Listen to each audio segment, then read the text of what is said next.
Reka rero mbashimire kandi mbahe kaze mwese mukurikira amakuru n'ibiganiro tubashikiriza ku mbonesha kuri yanyu mukunda cyane ya Isange TV. We rero udukurikira uri ijya n'ino hatandukanye ndaguhaye kaze, ndabahaye mwaramutse, abandi ndabahaye mwiriwe bivanye naho muherereye, niteka n'umunezero ntangere byo gusubira kubana namwe mukurikira amakuru n'ibiganiro tubashikiriza kuri mbonesha kuri yanyu mukunda cyane ya Isange TV. Ndabahaye kaze rero na makuru menshi cyane, na makuru tugira tugaruke ku ngingo nkuru zikurikira. Turaza kunyarukira mu Burundi mu makuru ajanye na politique, ndetse turarabira hamwe amakuru atandukanye. Turaza kuraba muri Kongo ukungene byifashe, tuze kuraba ukungene urugamba ruhagaze. Reka rero tubanze tubarire mu Burundi uko byifashe. Kuri ubu murabizi ko Mushikiranganje wa mbere Gervais Ndirakobuca kuri ubu yanyarukiye muri Tanzania aho yitavye inama. Iri nama rero ihuza abayobozi b'ibihugu bitandukanye byo mu muryango wa Afrika y'ubuseruko. Ni inama rero igiye kurabira hamwe ukungene intambara mu buseruko bwa Republika Iharanira Intwaro Rusange ya Kongo ndetse n'umutekano mu karere k'ibiyaga binini wogaruka.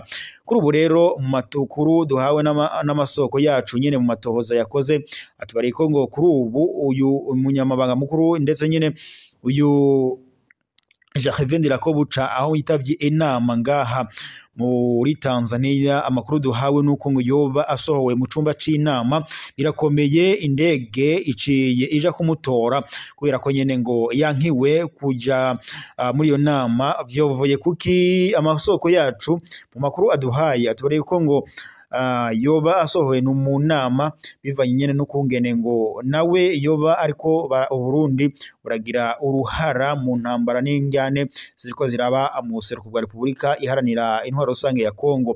Ibi kandi bivanye no kuba nyene perezida w'u Burundi Evariste Ndayishimiye yaratangaje ko nawe yoba agiye gutanguza intambara ku Rwanda.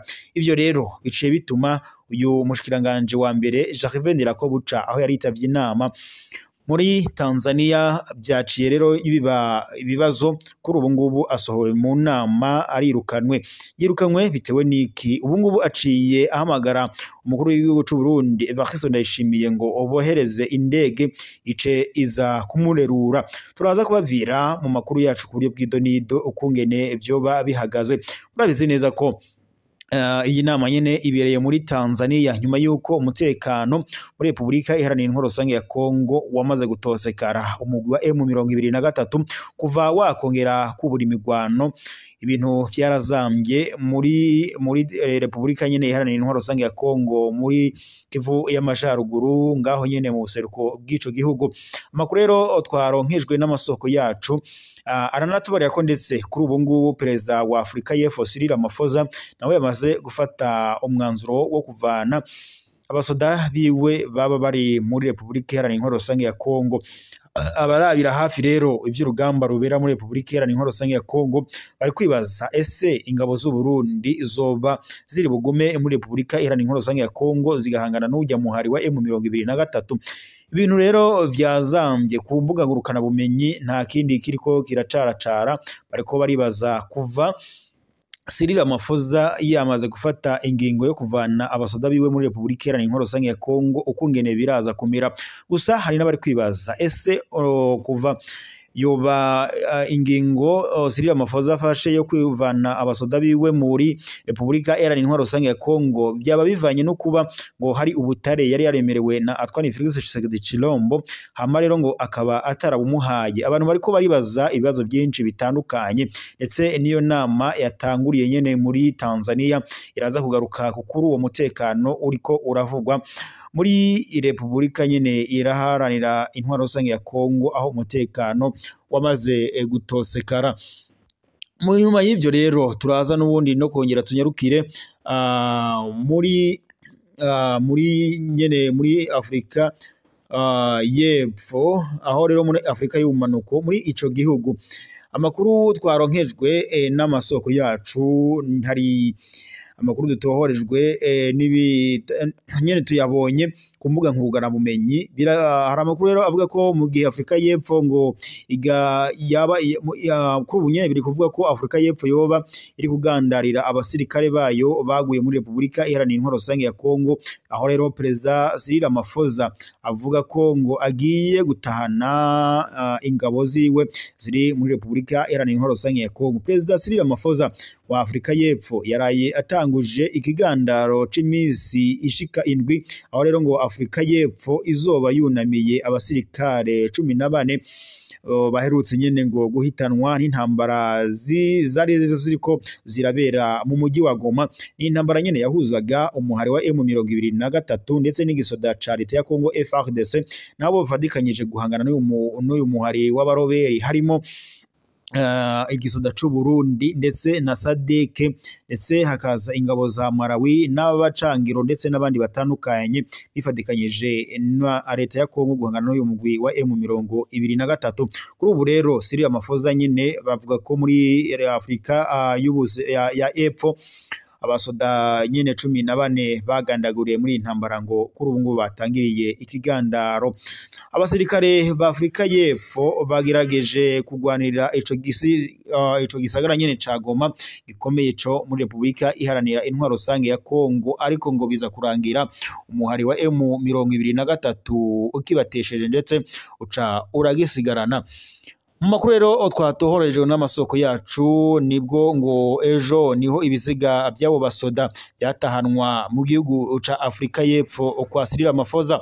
Umukuru w'igihugu aca nyene ashinga ko amabendera ya Afrika y'Epfo ngo ko azomara indwi yose aduzwa kugera hagati mu ntumbero yo kunamira abasirikare baguye muri Repubulika Iharanira Intwaro Rusange ya Kongo. Ikindi kandi bivuga ko ngo Cyril Ramaphosa yongeye ko amenyesha ko ngo azokwitaba inama ihuza abakuru b'ibihugu bigize nyene umuryango Afrika y'ubuseruko EAC, ngo bene igihugu ni bigize SADC ngo bakazigira hamwe ikibazo c'umutekano muke wo muri Repubulika Iharanira Intwaro Rusange ya Kongo. Mu nama izo yabereye nyene muri Tanzania. Cyril Ramaphosa yongeye ko kandi aramenyesha ko ngo agiye gutahana ingabo za Afrika y'Epfo ziri muri Repubulika Iharanira Intwaro Rusange ya Kongo, ariko ngo ntabwo yatomoye neza igihe izo ngabo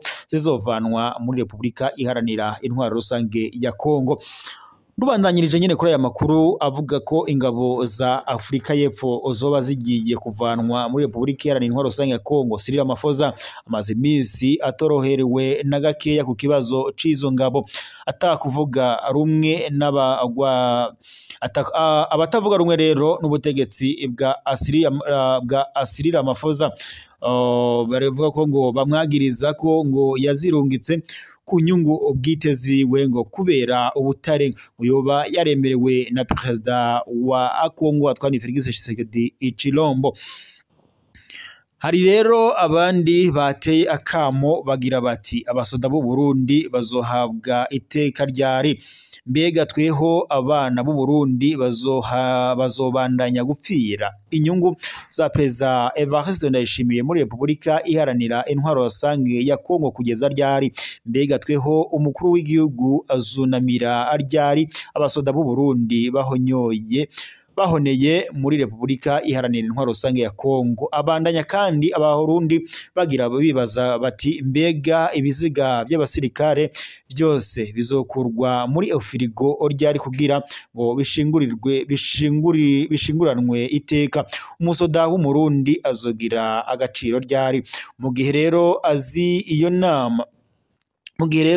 iyo nama ihambaye ku ntambara iriko irahekura Uburundi, Perezida Ndayishimiye we ngo yishimiye kwigira Washington ndetse n'ahandi hatandukanye atitaye ku bibazo bihanze Uburundi. Mu nama rero y'abakuru b'ibihugu muri Tanzania bivuga ko ngo yaserukiwe n'umushikiranganje wa mbere Jean-Yves Ndirakobuca nk'uko amasoko yacu yabitohoje ngaha mu Burundi. Hamwe rero ingabongo za Afrika y'Epfo zokurwa muri Repubulika Iharanira Intwaro Rusange ya Kongo, abarundi babandanya bibaza ukungene abasoda b'u Burundi bazaba aribo ngo basoda bonyene bazaba b'abanyamahanga basigaye mu ntambara iriko irabera muri Repubulika Iharanira Intwaro Rusange ya Kongo. Hagataho intambara zirabandanya muri Sud Kivu, aho igisagara gito ca Nyabibwe cafashwe n'ujya mugwi w'abaroberi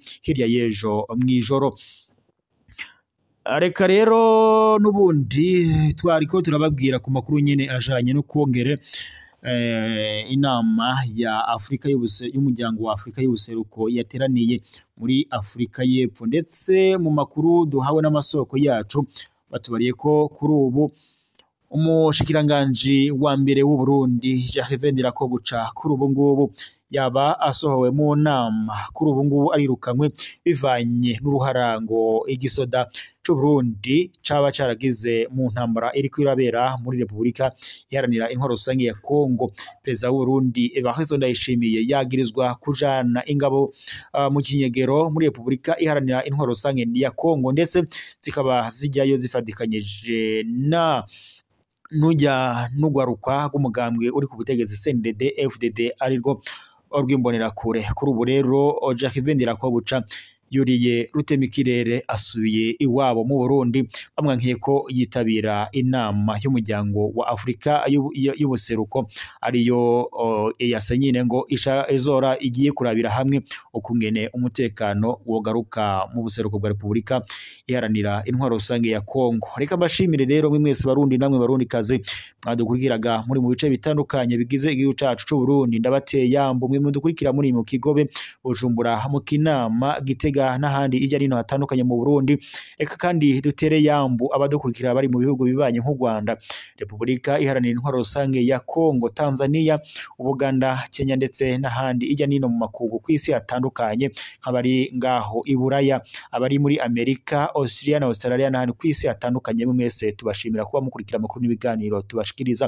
Reka rero ndakwibutse wowe utarafite wenda s'abonner canke partager, avuga ku bakoresha ururimi rw'igifaransa, abakoresha icongereza mu fyondesheya ndetse na mu byondesheya ndetse na subscribe, maze muze muraba mbere kubana amakuru n'ibiganiro tubashikiriza ku munesha kuri yanyu mukunda cyane ya Isange TV. Niteka rero n'umunezero ntangere kuba twariko turabana namwe. Reka duze gusubira mu makuru yacu ku mugoroba, mukomeze kugira umuhinga mu mwiza.